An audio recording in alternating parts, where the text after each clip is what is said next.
Hello everyone, আসসালামু আলাইকুম। কেমন আছেন সবাই? আশা করি সবাই ভালো আছেন। তো চলে আসলাম আরেকটি ভিডিও নিয়ে আপনাদের সাথে। তো আজকে আমি জীবনের প্রথম লইট্টা ফ্রাই করব। তো আজকে বিকালবেলা লইট্টা ফ্রাই করার জন্য চলে এসেছি। তো চিন্তা করলাম যে আপনাদের সাথেও শেয়ার করি। তো কেমন হয়েছে লইট্টা ফ্রাইটা সব কিছুই থাকছে আজকের এই ভিডিওতে। তো প্রথমে আমি এই যে লইট্টা মাছগুলো কেটে দুই ভাগ করে লেবুর রস দিয়ে ভালো করে মেখে রেখেছি কিছুক্ষণ। তো একটা পানি ছেড়ে দিয়েছে এখান থেকে, আর সামান্য যে সামুদ্রিক মাছের যে গন্ধটা থাকে সেটা অনেকটা কমে এসেছে। তো ধোয়ার পরে আমি হালকা হলুদ, মরিচ, ধনিয়া আর সামান্য একটু লবণ দিয়েছি। যেহেতু এটা সামুদ্রিক মাছ তাই অনেক লবণাক্ত। একদিন রান্না করেছি, তো লবণ দেওয়ার পরে দেখি এত পরিমাণে লবণ হয়েছে খাওয়া যাচ্ছে না। তো আজকে সামান্য একটু লবণ দিয়েছি। তো এটা দিয়ে কিছুক্ষণ মেখে রেখেছিলাম। তো এখানে একটু ব্রেড ক্রাম্বস নিয়েছি। তো ব্রেড ক্রাম্বসটা এই যে আমি ছড়িয়ে রেখেছি একটা প্লেটে, আর একটা বাটির মধ্যে সামান্য একটু ময়দা নিয়ে তো এটার মধ্যে একটু হলুদের গুঁড়া, মরিচের গুঁড়া, একটু লবণ দিয়ে একটু মেখে নিয়েছি। তো আজকে জীবনের প্রথম লইট্টা ফ্রাই করছি দেখে আয়ান একটু পরপর এসে উকি দিচ্ছে যে কখন খাবে, আর বিরক্ত করছিল আমাকে খুবই। তো পানি দিয়ে এটা ভালো মতো মাখিয়ে নিচ্ছি।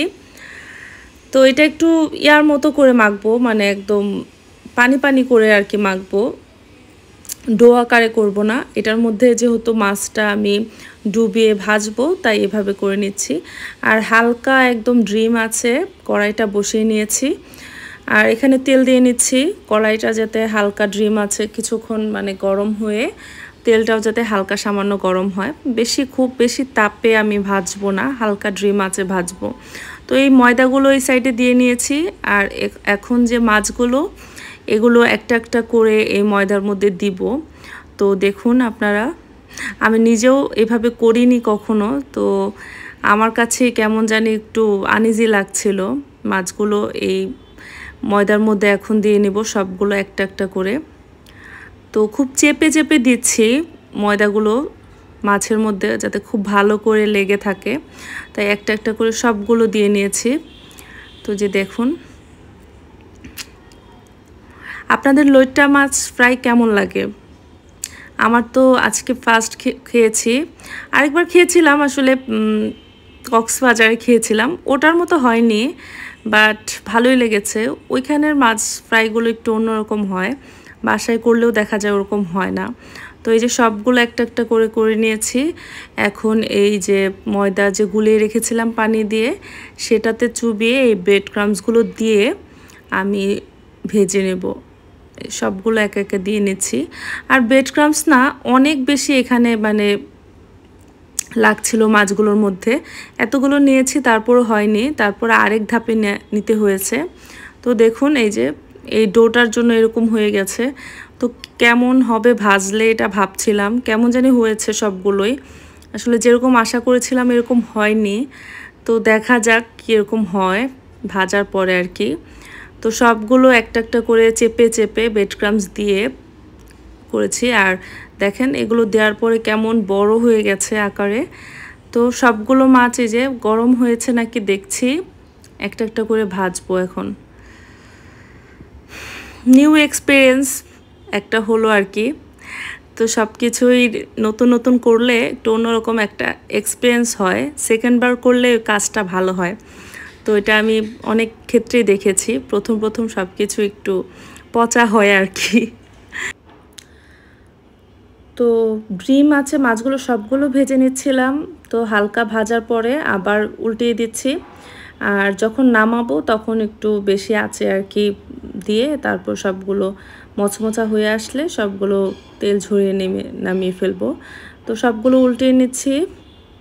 দেখতে তো অনেক সুন্দর লাগছে, কালারটাও মাশাআল্লাহ অনেক সুন্দর হয়েছে। তো এই যে এখন আমার সবগুলো মাছ এখন উঠিয়ে নিচ্ছি, একটু আঁচটা বাড়িয়ে আমি সবগুলো এখন উঠিয়ে নিব। তো কি বলবো, দেখতে আসলে আমার কাছে মনে হচ্ছে যে বেগুনি এরকম লাগছিল আর কি। তো আয়ান তো ভাজার পরে বলতেছে না আম্মু খাবো না। আমার খেতে ইচ্ছা করছে না, কেমন জানি লাগছে। আমি যদি ইচ্ছা না করে খেও না, জোর করছি না, কারণ জোর করে খাওয়া ঠিক হবে না, আর তোমার মনের বিরুদ্ধে খাওয়া ঠিক হবে না যদি ইচ্ছা না করে। তো নিয়ে আসলাম, তারপর দেখে বলছে না আম্মু একটা ট্রাই করে দেখি কেমন লাগে। তো নিয়ে আসছি, আমি তো খাচ্ছি আর একটু সস দিয়ে নিচ্ছিলাম। আয়ান আবার সস ছাড়া কোনো ফ্রাই খায় না, তো হট টমেটো সসটা দিয়ে ও খাবে। তো খাওয়ার পরে তো সে বলছিল আম্মু অনেক মজা হয়েছে, মনে হচ্ছে না এটা লইট্টা মাছ ফ্রাই, মনে হচ্ছে অন্য কোনো ভাজা পোড়া, মাঝখানে যে মাছ আছে এটা বোঝা যাচ্ছে না তার কাছে। তো মাছ ফ্রাইটা করে দিয়ে এসেছি, আর এখন গাছে পানি দিয়ে নিচ্ছিলাম। সকালেও পানি দিয়েছি, বাট এত রোদ্রে গাছ দেখি সব পানি, মানে পানির অভাবে গাছগুলো একদম শুকনা হয়ে আছে। তো পানি দেওয়ার ফলে গাছগুলো সতেজ দেখা যায়, সাথে সাথেই কিছুক্ষণ পরেই দেখা যায় যে অনেক সতেজ হয়ে আছে।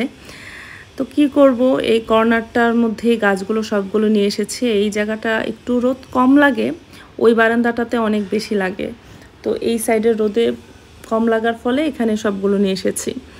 তো গতকালকে নিয়ে এসেছিলাম কিছু হেলদি ডায়েটের জন্য, আমার জন্য আর আয়নের আব্বুর জন্য কিছু ডায়েটের জিনিস, এই সব কিছুই খাবার দাবার আর কি।